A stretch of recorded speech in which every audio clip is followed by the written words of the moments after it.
Um, so first of all, thanks to Gershon and Hannah for giving us, both Dan and I, the opportunity to lead IPCRI.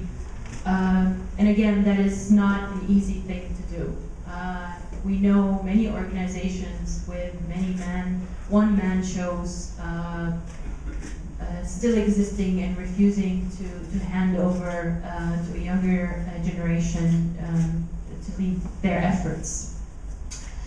Perhaps let me start with a little bit about my history with IPCRI. And I worked at IPCRI in 2007. And the first day I walked into the office, it was one of the most shocking things for me to experience. Gershon called me in his office. He probably doesn't remember now. He's like, I want you to make a phone call. And he's like, we're calling Syria. You're going to speak to the office of Khaled Mash'ar. And I was like, what? Speaking to Hamas? I was like, yes. So this is just one example of how 4 years later, the Gilad Shalit deal happened, and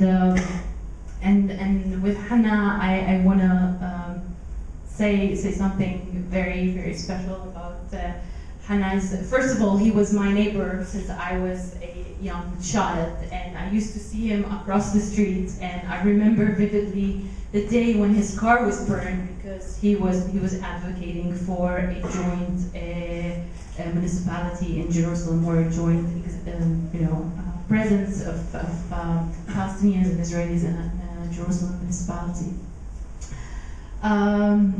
Okay. Where to start in explaining the challenges that Dan and I face today, and the climate, like Gershon has pointed out, like Michael has pointed out, is indeed very difficult climate to work in. In 2007 and later, I continued working in peace efforts throughout till 2010. I went to the States and I came back, and the environment was completely different. I started in February, and there the anti-normalization movements started to threaten all joint Israeli-Palestinian work, and then the challenges were already very obvious. And so there's a problem, and there's a problem that is reflected here in this room, in many of the meetings that we are holding right now as IPCRI, trying to bring Palestinians and Israelis together, and that is the absence of enough Palestinian presence. And it's not that Palestinians do not want to engage in joint work. A lot of them do. But unfortunately, the anti-normalization movement has given a lot of threat. But we have to recognize a few things. First, that the Palestinian community is exhausted. It's exhausted from dialogue. It's exhausted from 20 years of joint work. It's exhausted from the occupation, from the violations of human rights. It's exhausted from the years of suffering that every Palestinian has suffered. So that's one, and then we're in a new phase, and this phase is a phase where the Palestinian society, the Palestinian younger generation, is facing its own challenges, and the MSD changes in the Middle East, the Arab Spring, and where to put in their voice, which banners do they hold, and what do they do to achieve change. So how to deal with all of this? Palestinian society in general, Palestinian Authority, has achieved so much as well in the last few years. It has built a lot of institutions. It has empowered a lot of Palestinian institutions, but there seems to be something lacking.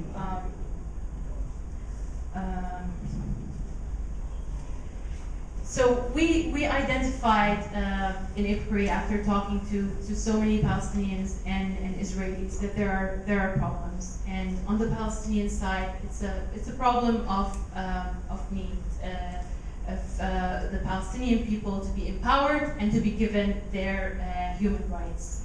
We are now fragmented into Gaza, West Bank, East Jerusalem, Palestinians inside Israel, refugees, and the Palestinians are facing their own challenge of unification.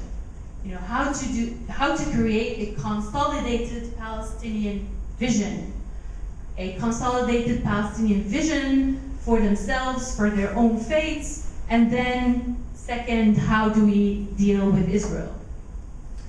And so that we've identified this need of getting together Palestinians from those different various fragmented societies, because we do live different experiences, different privileges as well.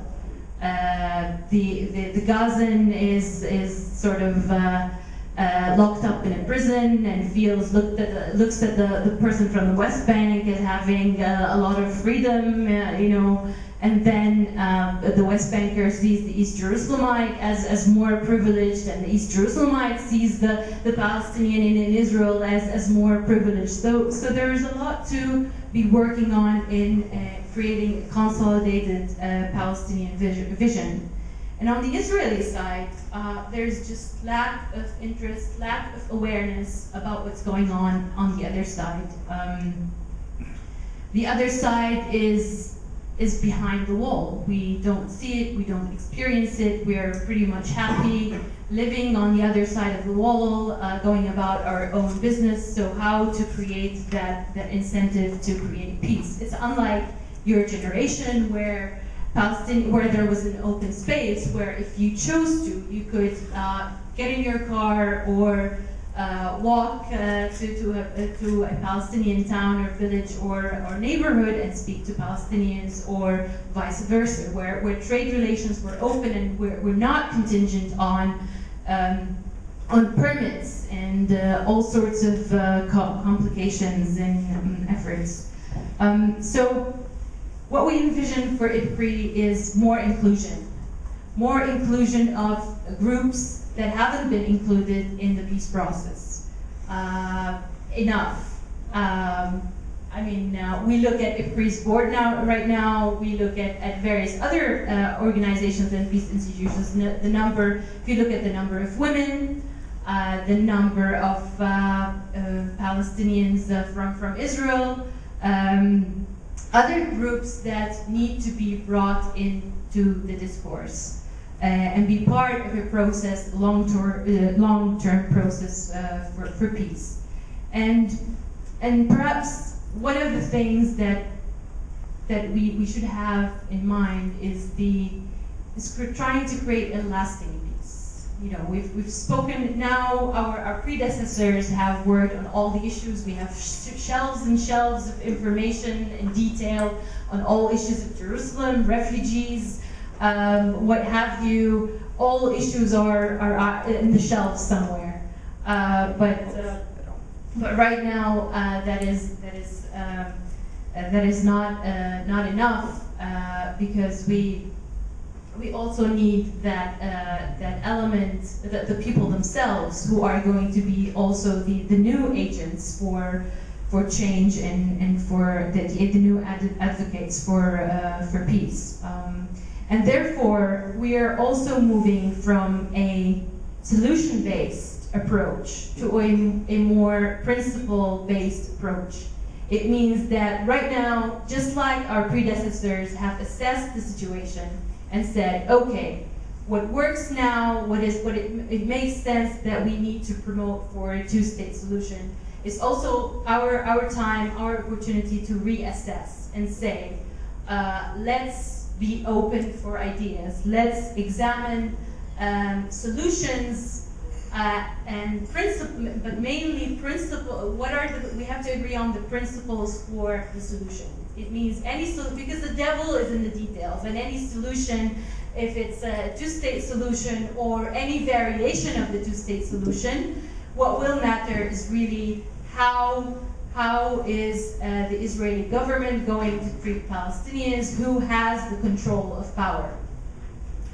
And so yes, the principles, Dan will speak a little bit more about them because he will also speak about more concretely about what IPCRI has been doing lately and the kind of projects that we have.